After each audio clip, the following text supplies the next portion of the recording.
The military is really trying to do that now because they're realizing that, you know, the because I told you so, because I said so isn't working. It's just not working. Yeah, yeah, and It's gone. that's a bullseye, and it almost segues from being trainable to professional parenting. Uh, um, I'm very proud of how that evolved. Um, I have videos and stuff I'm going to share in some other sites about how it evolved with my kids at an early age, and I saw really early on. It's like, wow. And by the way, I had 20 at the time. I had like 25 years of training and development and course leading and stuff. So I was already kind of in the I was already in the human development world, and I was always been a junkie for that stuff. Like I'd love to see what, why would I pick up this brand versus that brand? Like I always like what drove me to this versus that. I always liked that self awareness. I was so proud of my one daughter once. She was like I don't know 6 or 7. We went into a supermarket to get a bottle of wine to go to a friend's house. I didn't want to go empty handed. And as we're walking, yeah, as we're walking Yeah, I get yeah, you. we're walking to the supermarket. She goes, "Hey, Dad, they put that girl on the box, so you buy that, right?" That's like, I was so proud though, right? I was like, I don't want to give away the beer brand because actually it's a good beer, a St. Pauli girl, so whatever. But it was like the St. Pauli girl box. Like, I go, this kid's getting it. She's getting it. Now it takes time to keep on evolving and entrenching, but that Yeah, self yeah. awareness. And see what happens is you kind of take away. There's a switch, right? It's a switch. I know you know this switch. I'm sure you go in and out of it. I go in and out of it. I don't think I'm not gonna lie and say, oh, I'm never in and out of it. I'm just trained, I think, at a point where if it goes even 1 second, turn it off. What? Well, I distinguish what's missing. But it's called the victim switch, and it goes in and out. And now the word victim is also hijacked. So some people are legitimately victims. So this is not saying that nobody's a victim because some people are legitimately victims to bad people.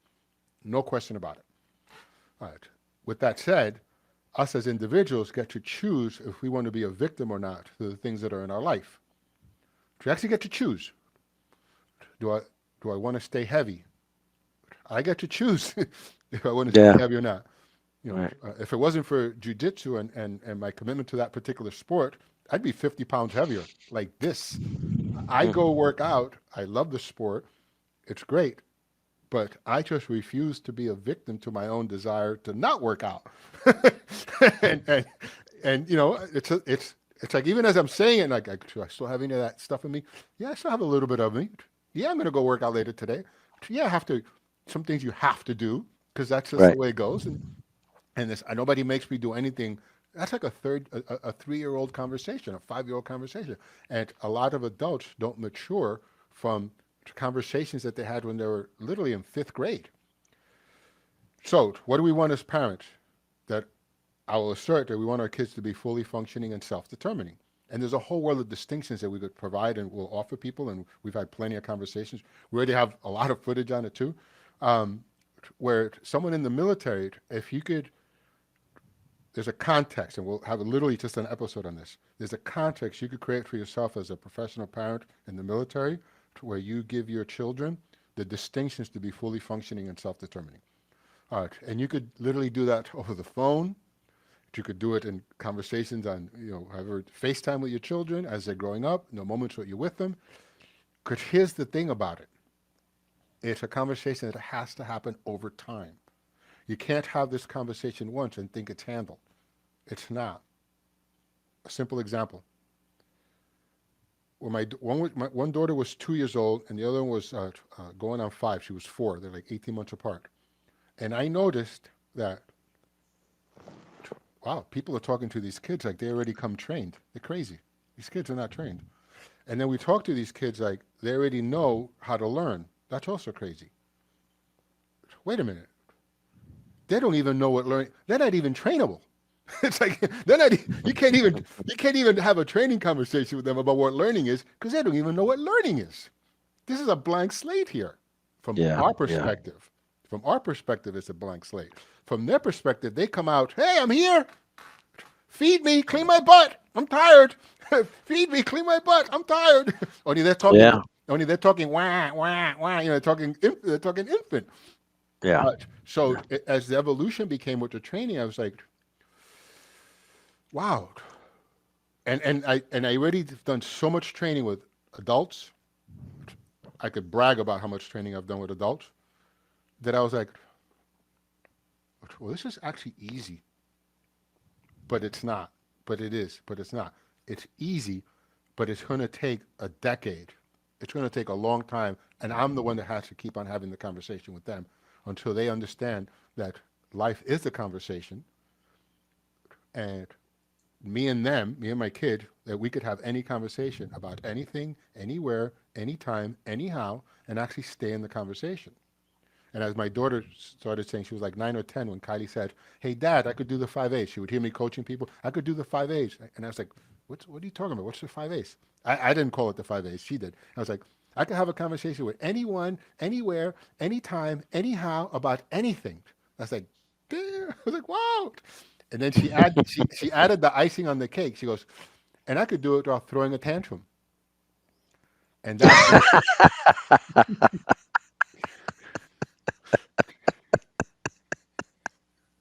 and you know how many boardrooms you can't have a conversation without people throwing a tantrum? Yeah. Yeah, we go to Yeah. Been war. in them. Yeah, Absolutely. we go to Been war in them. because we can have conversations. People have fights. Right. All the religions that are out in the world that are all beautiful in many ways, and people go to war over who's more peaceful. It's insane. And then it evolved to it can't have a conversation without throwing a tantrum, without walking away, without invalidating, without whatever people do, without looking at you and make believe that I'm actually listening to you and in the conversation. We trying to think of what I'm going to say next before you finish talking. All those Right. skills starts to evolve, and it really gave birth to being fully functioning. So when I say fully functioning, automatically, a lot of people think, oh, nobody's perfect. I didn't say it's perfect. And I already told you, you ain't going to get there. It's just a practice as you're going through life because you never get there. But you can have fully functioning conversations in one area and be dysfunctional in another area, and then you want to start learning that area. So I've been able to raise my daughters throughout the years. Whenever things chalk, so, teenage girls, man, now it's like, whoa, this thing comes up about different opinions and different things and boys and places. So this only happens once. I don't mean violent. I mean like the chalk up of conversations because we could have a conversation. And it's beautiful because my daughters will even coach me and they'll say, hey, Dad, it's just a conversation. I want to have a conversation with you about something. and now I'm the one that has to man up, mature up, educate up. Uh, so so so so swinging to the military, man. Imagine if we could solve all our world problems with conversations. Man,